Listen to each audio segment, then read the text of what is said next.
दोस्तों, अगर आप एमपीपीएससी के इंटरव्यू की तैयारी कर रहे हैं तो आपसे इंटरव्यू में ये क्वेश्चन बहुत बार पूछा गया है कि डिप्यूटी कलेक्टर और एसडीएम में क्या अंतर होता है, दोनों के क्या कार्य क्षेत्र वगैरह होते हैं। तो बच्चों को काफ़ी कन्फ्यूजन होता है। तो आपके कन्फ्यूजन को दूर करने के लिए आज इंदौर के एसडीएम साहब श्री अक्षय मरकाम सिंह सर अपने बीच में हैं। अक्षय सिंह मरकाम सर हमारे बीच में उपस्थित है, जो आपको बताएंगे एसडीएम और डिप्यूटी कलेक्टर में क्या क्या अंतर होता है। नमस्कार दोस्तों, जैसे कि आप लोगों ने देखा है बहुत बार एमपीपीएससी के इंटरव्यू में ये प्रश्न पूछा जाता है जो भी अभ्यर्थी इंटरव्यू देने जाते हैं उनसे। और मॉक्स में भी आपने देखा होगा कि एक डिप्टी कलेक्टर डीसी और एसडीएम में क्या अंतर होता है। और बहुत सारे बच्चों को ये क्लियर भी नहीं होता है कि इस पे मेन क्या अंतर है, क्या कार्यों में अंतर होता है, क्या पावर्स में अंतर होता है, सारी चीज़ें। तो सबसे पहले तो मैं आपको बताना चाहूँगा, एसडीएम का फुल फॉर्म होता है सब डिविजनल मजिस्ट्रेट और डीसी होता है हमारे डिप्टी कलेक्टर। डिप्टी कलेक्टर जो होता है ये एक पद होता है। जैसे ही आप राज्य प्रशासनिक सेवा की एमपीपीएससी की एग्जाम देते हैं और अगर आपको डिप्टी कलेक्टर का पद मिलता है तो डिप्टी कलेक्टर एक पद है। जैसे ही आप ज्वाइन करेंगे तो आपकी कलेक्ट्रेट में पद स्थापना, एक जिले में पद स्थापना होगी एज अ डिप्टी कलेक्टर। आपकी हमेशा जहां भी पोस्टिंग होगी वो डिप्टी कलेक्टर के तौर पे होगी। फिर उसके बाद एसडीएम का चार्ज मिलता है जो कि हमारे कलेक्टर महोदय होते हैं, वो आपको चार्ज देंगे। तो डिप्टी कलेक्टर के जो, अगर खाली आप डिप्टी कलेक्टर हैं तो आप एज अ ओआईसी भी कार्य करते हैं, ऑफिसर इन चार्ज के तौर पे। ओआईसी होता है officer in charge. Officer in charge में मतलब आपको कलेक्ट्रेट की बहुत सारी अलग अलग शाखाएं होती है, जैसे कि स्थापना शाखा, वित्त शाखा, एसडब्ल्यू शाखा, लाइसेंस शाखा, ऐसे लिस्ट ऑफ रेड क्रॉस शाखा, लिस्ट ऑफ शाखाएं हैं हमारी अलग अलग। सीएम हेल्पलाइन शाखा, सीएम मॉनिट शाखा, इनके आप प्रभारी अधिकारी बनाए जाते हैं।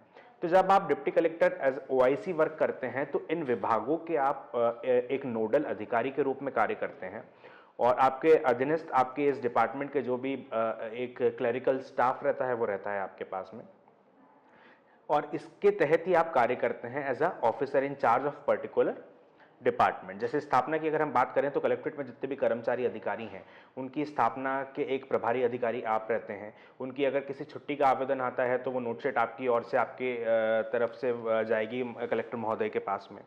उनकी सर्विस बुक का संधारण आप करेंगे।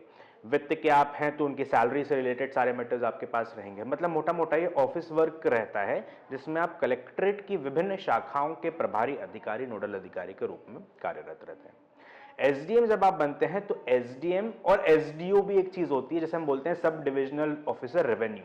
ये दो चीजें होती हैं। सब डिविजनल ऑफिसर रेवेन्यू के तौर पे जब आप काम करते हैं तो एमपीएलआरसी, जो कि हमारा होता है Madhya Pradesh land revenue code, इसके तहत जो प्रदत्त शक्तियां हैं वो आपको मिल जाती हैं और इस शक्ति के तहत आप एक उपखंड अधिकारी के तौर पे कार्य करते हैं। ये उपखंड अधिकारी जो है ये लॉ में पावर में, लॉ में दिया हुआ है उपखंड अधिकारी, और इसकी अलग से पावर रहती है। इसमें आप रेवेन्यू ऑफिसर्स के तौर पे काम करते हैं। रेवेन्यू ऑफिसर मतलब आप लैंड से रिलेटेड सारी चीजें जो भी हैं उसके तहत आप कार्य करेंगे। जब आप सब डिविजनल ऑफिसर रेवेन्यू रहते हैं तो आप एक अपीलीय अधिकारी रहते हैं। अपीलीय अधिकारी इन द सेंस जो एक फर्स्ट पॉइंट ऑफ कांटेक्ट हमारा रहता है लैंड से सारी चीजों का होता है। जैसे कि हम देखते हैं नामांतरण होता है, बंटवारा होता है, बटांकन होता है। आपको कुछ भी करवाना है तो आप सबसे पहले आवेदन करते हैं तहसीलदार की कोर्ट में। तहसीलदार के पास आप कोर्ट में जाते हैं, एक कोर्ट लगती है हम लोग की, ये न्यायालयीय प्रक्रिया का कार्य है। तो आप जैसे ही कुछ भी कार्य आपको करवाना है तो आप तहसीलदार के पास जाएंगे, वहां पे आप आवेदन करते हैं, वो प्रक्रिया होती है। अगर आप उस प्रक्रिया से या जो भी समाधान निकला है, नामांतरण की दो पार्टीज हैं और आपको लगता है गलत नामांतरण हो गया है या गलत बटांकन हो गया है, ये जो चीज आप सेटिस्फाइड नहीं है, तो सेटिस्फाइड नहीं होने के बाद आपके पास जो ऑप्शन है वो है आप अपील कर सकते हैं। तो अपील आप कहां करेंगे? अपील करेंगे आप sub divisional officer revenue, SDO revenue की कोर्ट में, जो कि एसडीओ एसडीएम सेम होता है। तो अपील सुनने वाला अपीली अधिकारी होता है आपका सब डिविजनल ऑफिसर रेवेन्यू और एसडीएम, जो कि अपील सुनते हैं। तो एक कार्य मोटा मोटा ही रहता है।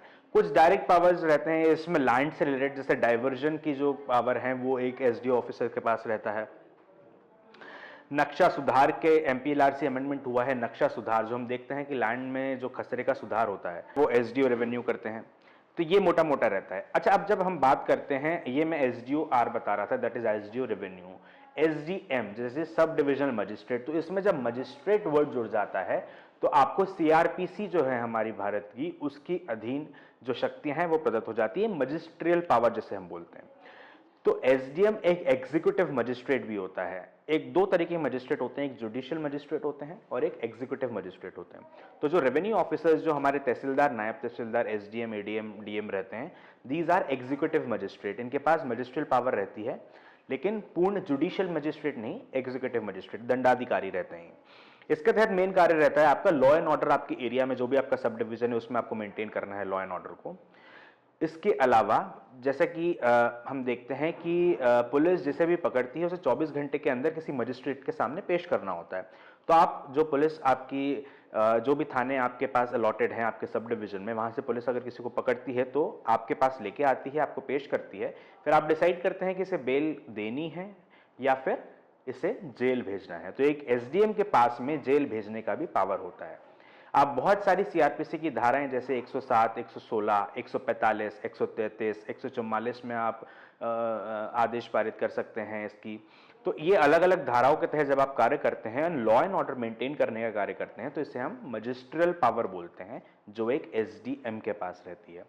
तो मैंने आपको बताया डिप्टी कलेक्टर क्या होता है, एसडीओ रेवेन्यू क्या होता है और एसडीएम क्या होता है। तो ये मोटा मोटा ये एक मेन अंतर है जो मुझे लगता है कि आपको पता होना चाहिए। दोस्तों और भी आप कुछ जानना चाहते हैं, कोई भी जो सरकारी पद है उसके बारे में वो डिटेल जानना चाहते हैं कि उसके क्या कर्तव्य होते हैं, क्या नहीं होते, क्या ड्यूटी होती है, तो आप निःशुल्क एमपीपीएससी इंटरव्यू की तैयारी शर्मा एकेडमी के सेंटर पर आकर कर सकते हैं। और यहाँ पे आपको ट्रेनिंग के द्वारा सारी चीज़ें बता दी जाएगी कि किस पद की क्या क्या काम होते हैं। धन्यवाद दोस्तों ये वीडियो देखने के लिए। अगर आपको हमारा वीडियो अच्छा लगा हो तो इसे लाइक ज़रूर कर दीजिए और आपके दोस्त जो भी एमपीपीएससी की तैयारी कर रहे हैं उन्हें भी आप ये शेयर कर दीजिए ताकि इसकी जो जानकारी है उन तक भी पहुँच जाए। धन्यवाद।